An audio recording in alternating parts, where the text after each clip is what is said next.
आज हम पढ़ेंगे some natural phenomena, class 8 science का चैप्टर है। बहुत ही इंटरेस्टिंग चैप्टर है कि बादल जो गरजते हैं उसमें से बिजलियां जो निकलती हैं तो वो कैसे निकलती हैं, इन सब चीज़ों के बारे में इस चैप्टर में पढ़ेंगे। तो नेचुरल फिनोमेना शुरू करते हैं आज। सब नेचुरल फिनोमेना में क्या क्या चीज़ें हैं, जब देखते हो कि ज्वालामुखी कैसे फूटता है, अपने आप फूटता है, या इस तरह से कैसे साइक्लोन्स बनते हैं, या तूफान कैसे हो आता है ना, ये इन सब चीज़ों के बारे में पढ़ना है। तो इसमें आपके इस चैप्टर में क्या क्या चीज़ें हैं, इलेक्ट्रिक चार्ज है, इलेक्ट्रोस्कोप के बारे में पढ़ेंगे, लाइटनिंग की बिजली कैसे कड़कती है इसके बारे में पढ़ेंगे, और अर्थक्वेक यानी भूकंप कैसे आता है इनके बारे में पढ़ेंगे। सबसे पहले पढ़ते हैं इलेक्ट्रिक चार्ज के बारे में। ओके, तो इलेक्ट्रिक चार्ज क्या होता है, हमें पता है दो तरह के चार्ज होते हैं, एक पॉजिटिव होता है और एक नेगेटिव होता है। ठीक है, इलेक्ट्रिक चार्ज तो ये कब डिस्कवर्ड हुआ था, लगभग 2500 ईयर्स पहले डिस्कवर किया गया था। और इसको डिस्कवर कर किसने किया था, थेल्स।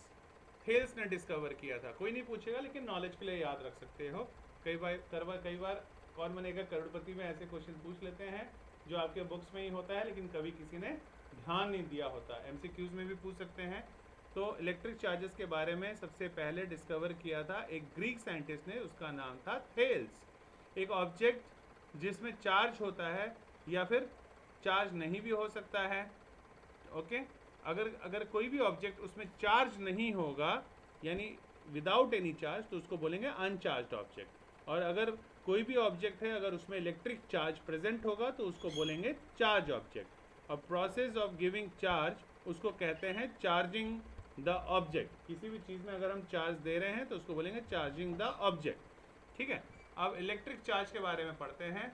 इसमें एक एक्सपेरिमेंट डेमोन्स्ट्रेट किया गया है और बोला गया है कि इलेक्ट्रिक चार्ज जो है वो क्वांटाइज्ड होता है, मतलब बहुत स्मॉल होता है या कहीं पे कन्फाइंड होता है, बंधा होता है, किसी एक पर्टिकुलर प्लेस पे होता है, उसको बोलते हैं क्वांटाइज्ड होना। तो चार्जिंग किसी भी ऑब्जेक्ट का कैसे होता है, जैसे स्कूल में काफ़ी बार आपने एक्सपेरिमेंट किया होगा, एक स्केल लिया होगा, उसको बाल में रगड़ा होगा और छोटे छोटे पेपर के पीसेस पड़े होते हैं, उसके पास ले जाते हो तो चिपक जाता है। ये बलून होता है, बर्थडे पे अपने बालों में रगड़ते हो ऑयल वाले और कहीं दीवार में लगा देते हो तो वो चिपक जाता है। ऐसा क्यों होता है, जब हम उसको बाल वाले तेल वाले बाल पे रगड़ते हैं स्केल को, तो फिर चार्ज प्रोड्यूस हो जाता है, या चार्ज पैदा हो जाता है, या चार्ज इंड्यूस हो जाता है। ठीक है, तो उसी को कहा जाता है इंडक्शन ऑफ चार्ज, ये चार्ज पैदा करना। तो इलेक्ट्रिक चार्ज जो है वो जनरेट होता है जब हम किसी चीज़ को रब करते हैं या फ्रिक्शन की वजह से, तो उसके वजह से वो चार्ज पैदा होता है। तो इस केस में एक एक्सपेरिमेंट है इलेक्ट्रोस्कोप। इलेक्ट्रोस्कोप में देखो कैसे डायग्राम बना हुआ है, इसी से पता लगाते हैं कि इलेक्ट्रिक चार्ज ऑब्जेक्ट पे है या नहीं है। ये सबसे पहले इलेक्ट्रिकल मेजरिंग इंस्ट्रूमेंट जो बनाया गया था उसको क्या बोला जाता है, इलेक्ट्रोस्कोप।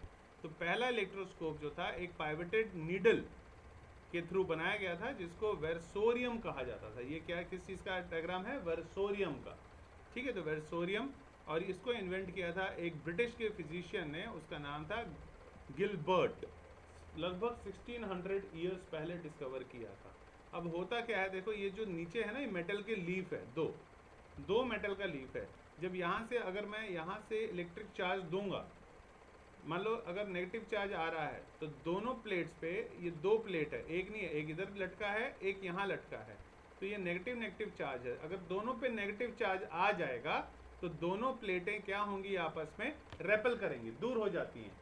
और अगर मान लो एक पे पॉजिटिव चार्ज आया होता ये मेटल के लीफ पे, और एक पे पॉजिटिव चार्ज आया होता, फिर वो दोनों मेटल की लीफ आपस में क्या होती, चिपक जाती, अट्रैक्ट हो जाती। ठीक है, तो इसीलिए ये बनाया गया था इलेक्ट्रोस्कोप। तो गोल्ड लीफ इलेक्ट्रोस्कोप था। ये जो लीफ मैंने बोला मेटल का है, वो कौन सा मेटल यूज किया गया था, सोना, यानी गोल्ड यूज किया था 1787 में ब्रिटिश क्लर्जीमैन ने। और फिजिस्ट कौन था, अब्राहम बेनेट, इसने। इलेक्ट्रोस्कोप को हम चार्ज भी कर सकते हैं बिना टच किए। ठीक है, बिना टच किए एक चार्ज बॉडी से, तो उसको बोला जाता है इलेक्ट्रोस्टैटिक इंडक्शन। इंडक्शन मतलब क्या होता है, पैदा करना, इंड्यूस करना, प्रोड्यूस करना। ठीक है, इलेक्ट्रिक पोटेंशियल किसको बोला जाता है, वोल्टेज को। तो किसी भी ऑब्जेक्ट का वोल्टेज इक्वल होता है उसका चार्ज और उसको डिवाइड कर देते हैं उसके कैपेसिटेंस से।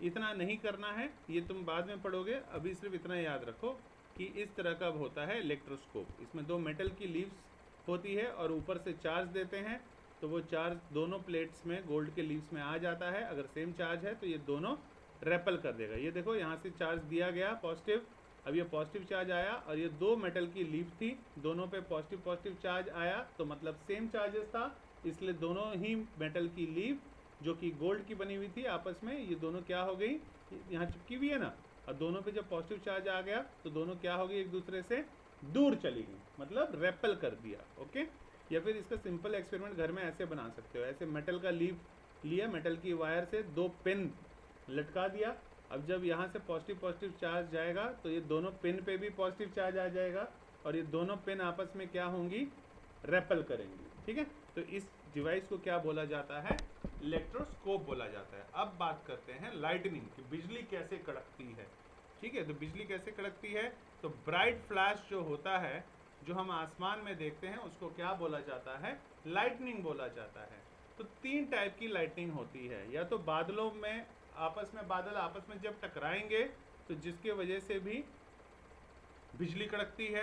दूसरा, एक क्लाउड टू अनदर क्लाउड, तो जब एक क्लाउड दूसरे क्लाउड से टकराएगा तब उससे भी होता है, बिजली कड़कती है। और तीसरा कब बिजली कड़कती है, जब क्लाउड ग्राउंड से टकराता है, तो जब ग्राउंड से टकराएगा तब भी बिजली कड़कती है। ठीक है, तो ये याद रखना है, क्लाउड टू क्लाउड, या क्लाउड अपने आप से, या क्लाउड धरती से जब टकराएगा, तो ये तीन केस में बिजली कड़कती हैं। इलेक्ट्रिक नेचर जो है लाइटनिंग का, सबसे पहले इस्टेब्लिश किसने किया था, बेंजामिन फ्रैंकलिन। इसने लोहे का पतंग बनाया था और उड़ाया था, और जब बिजली कड़की तो जब वो बिजली जो थी वो पतंग पे गिरी, तो उसकी जो वायर थी या धागा था वो भी मेटल का था, तो उसके हाथ में झटका लगा था, जहाँ से उसने बोला कि वो बिजली जो कड़क रही है वो वाकई उसके अंदर भी इलेक्ट्रिक चार्ज प्रेजेंट है। ठीक है, लगभग लाइटनिंग जो हुई वो अप्रॉक्सीमेटली 40 to 50 टाइम्स एक सेकेंड में 40 to 50 टाइम्स इतनी तेज़ हुई थी। उसके बाद वर्ल्ड वाइड जाना गया, इसके बारे में पढ़ा गया। फिर लाइटनिंग में क्या है, ये एक मैसिव इलेक्ट्रोस्टैटिक डिस्चार्ज है, किसके किसके बीच में, इलेक्ट्रिकली चार्ज वाले रीजन के बीच में और बादल के बीच में, यानी बादल और अर्थ का सरफेस के बीच में जब ये दोनों टकराते हैं तो फिर बिजली पैदा होती है। तो लाइटनिंग यूजुअली क्लाउड्स के अंदर होता है, उसको बोला जाता है शीट लाइटनिंग। जो बादलों में जो हमें दिखती है ऊपर बिजली की कड़क, उसको क्या बोलते हैं, शीट लाइटनिंग बोला जाता है। और जब लाइटनिंग जो यूजुअली क्लाउड और धरती के बीच में होती है,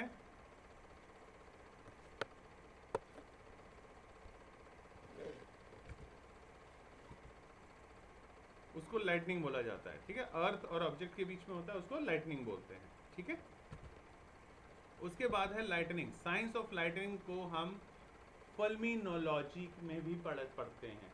तो ये एक अलग ब्रांच होता है साइंस का, जिसमें हम बिजली की कड़क, बिजली की चमक, उसकी आवाज़, इन सब के विषय में पढ़ते हैं, उसको बोला जाता है फल्मिनोलॉजी। फियर ऑफ लाइटनिंग को क्या बोलते हैं, अगर तुम्हें बिजली कड़कने से डर लगता है तो इसको बोलते हैं एस्ट्रेफोबिया। एस्ट्रेफोबिया कब होता है पता है, जब आपको रेबीज वाले कुत्ते ने काटा हो और आपको रेबीज हो जाए, तो उस समय जब भी बिजली कड़केगी तो ऐसे बहुत डर लगता है, और उसको क्या बोलते हैं, एस्ट्रेफोबिया। लाइटनिंग जो होता है वो डिस्टर्ब नहीं होता इवनली प्लैनेट के अराउंड, प्लैनेट कैसे भी घूमे उससे कोई फर्क नहीं पड़ता बिजली के कड़कने में। लगभग 70% लाइटनिंग जो होता है वो लैंड पे होता है, ट्रॉपिक जहाँ पे एटमॉस्फेरिक कन्वेंशन सबसे ज़्यादा होगा वहीं पे सबसे ज़्यादा होगा। ओके, इस तरह से बिजली कड़कती है, देख सकते हो, कई बार सुना होगा बिजली कड़कने से इतने लोग मरे, बिजली कड़कने से इतने लोग मरे, है ना। ये इमेजेस है शीट लाइटनिंग का। अब है डेंजर्स। लाइटनिंग कभी भी हो बेटा, यही क्वेश्चन पेपर में आएगा कि जब लाइटनिंग हो तो कभी भी पेड़ के नीचे नहीं खड़ा होना चाहिए। ठीक है, तो इससे क्या है, बहुत सारा डैमेज हो सकता है, प्रॉपर्टी को भी, बिल्डिंग को भी। लाइटनिंग जो है देखने से तो बहुत सुंदर लगता है, लेकिन ये एक्चुअल में बहुत ही डेंजरस होता है। 4 दिन लाइटनिंग जो स्ट्रोक करती है 3 टाइम्स, पूरा जंगल जो है शिकागो की वो जला दी थी इसने। ठीक है, उसके बाद इमेजेस है इस तरह का डैमेज हो जाता है जब कभी भी लाइटनिंग होता है। हो सकता है पेड़ गिर जाए, ये देखो ये लगता है कि घर के ऊपर ही कभी गिरी है बिजली, यहाँ पे इतने लोग जो है इतने सारे जानवर मर गए, है ना। तो इस तरह से बहुत सारे नुकसान होते हैं। तो लाइटनिंग रॉड के बारे में अब जानते हैं क्या होता है लाइटनिंग रॉड। लाइटनिंग कंडक्टर एक ऐसा डिवाइस है जिसको यूज़ किया जाता है बिल्डिंग को प्रोटेक्ट करने के लिए लाइटनिंग से। कभी भी घर बनाया जाता है तो घर के कोने में एकदम नीचे से लेके ज़मीन से लेके ऊपर आसमान तक लोहे की छड़ें डलती हैं, उसी को बोला जाता है लाइटनिंग कंडक्टर। वो क्यों डाली जाती है? अर्थिंग के लिए डालते हैं, ताकि कभी भी बिजली गिरे बिल्डिंग पे तो बिजली को डैमेज, घर को डैमेज ना हो, उस रॉड के थ्रू वो धरती के अंदर समा जाए बिजली, इसलिए वो डालते हैं, जो लोहे की छड़ें डालते हैं। और उसी लोहे की छड़ को क्या बोला जाता है? लाइटनिंग कंडक्टर या लाइटनिंग रॉड। ठीक है। फंक्शन क्या होता है लाइटनिंग कंडक्टर का? कि कोई भी लाइटनिंग स्ट्राइक करे तो अर्थ में वो सेफली घुस जाए, ठीक है, बिना किसी बिल्डिंग को डैमेज किए हुए। लाइटनिंग रॉड को इन्वेंट किया था बेंजामिन फ्रैंकलिन ने नॉर्थ अमेरिका में 1749 में। ओके। क्या क्या मेजर्स हमें लेने चाहिए कभी भी अगर बिजली कड़क रही हो तो? ये पेपर में अक्सर पूछ लिया जाता है। तो कभी भी जो है ओपन स्पेस में शेल्टर ना लें। एक हाउस या बिल्डिंग जो है वो सेफ रहता है तो उसमें चले जाएं। ओपन व्हीकल जैसे मोटर बाइक, स्कूटर, ट्रैक्टर, ये सेफ नहीं होता, तो इसलिए हमें छाता खोल के नहीं खड़ा हो जाना चाहिए वहाँ पे कि छाते से बच जाएंगे, क्योंकि लाइटनिंग जो है वो स्ट्राइक करेगा अम्ब्रेला के ऊपर और हमारा वहीं पर भूरता बन जाएगा बेटा। ठीक है। उसके बाद टीवी एंटीना जो है उसको लाइटनिंग जल्दी वो पकड़ता है, तो इसलिए हमें स्विच ऑफ कर देना चाहिए अपना टीवी कभी भी अगर बिजली कड़क रही हो तो, नहीं तो इससे हमारा जो है एंटीना डैमेज हो सकता है। ठीक है। उसके बाद अर्थक्वेक, धरती के नीचे जब कंपन होती है उसको बोला जाता है अर्थक्वेक।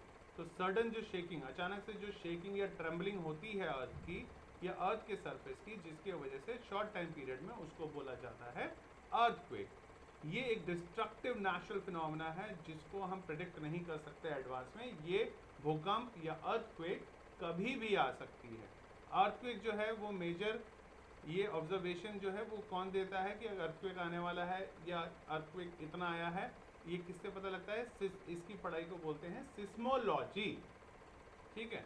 अर्थक्वेक को हम, अर्थक्वेक से क्या क्या नुकसान होता है बेटा?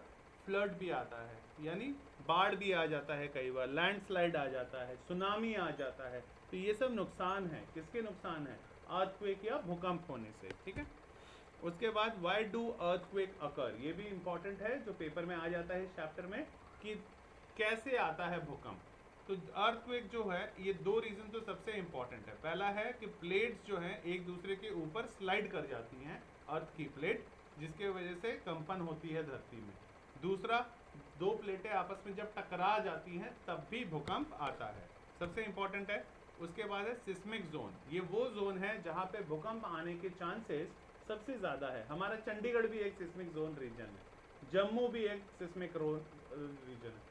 ठीक है। जम्मू कश्मीर में भूकंप आने के चांसेस बहुत है, चंडीगढ़ में भूकंप आने के चांसेस बहुत है, दिल्ली में भूकंप आने के चांसेस बहुत है, हिमाचल में भूकंप आने के चांसेस बहुत है, नॉर्थ ईस्टर्न स्टेट में भी भूकंप आने के चांसेस बहुत ज़्यादा हैं।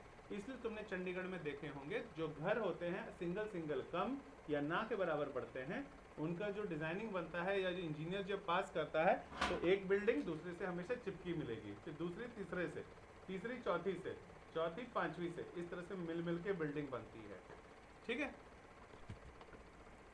तो ये सब इमेजेस है अर्थक्वेक के। इंडिया में कब आया था याद है बेटा अर्थक्वेक, जिससे बहुत नुकसान हुआ था? 2000 में हुआ था भुज में, जो कि गुजरात में है। उसके वजह से बहुत नुकसान हुआ था। ये सिस्मोग्राफ नापने की एक मशीन है, इसको हम हाथ से भी बना सकते हैं। तो सिस्मोग्राफ एक इंस्ट्रूमेंट है जो कि मेजर करता है और रिकॉर्ड करता है कि कितना अर्थक्वेक आया था। क्वेश्चन पूछ लेते हैं टीचर एमसीक्यू में कि रिश्टर स्केल से पता लगता है कि भूकंप कितना आया था। अगर रिश्टर स्केल पे अमाउंट 6 से वैल्यू ज़्यादा है तो डेंजरस माना जाता है, अगर 6 से कम है तो नॉर्मल माना जाता है। ठीक है। तो नुकसान तभी होता है जब 6 से ज़्यादा रीडिंग होगी या 7 से ज़्यादा रीडिंग होगी रिश्टर स्केल पे। तो भूकंप किससे नापते हैं? रिश्टर स्केल से। और जो ग्राफ बनता है उसको क्या बोलते हैं, सिस्मोग्राफ। बेटा आज के लिए इतना ही, ठीक है। आई होप सो आप समझ में आ गया होगा। अब मिलेंगे नेक्स्ट लेक्चर के साथ, ठीक है। Bye, good evening.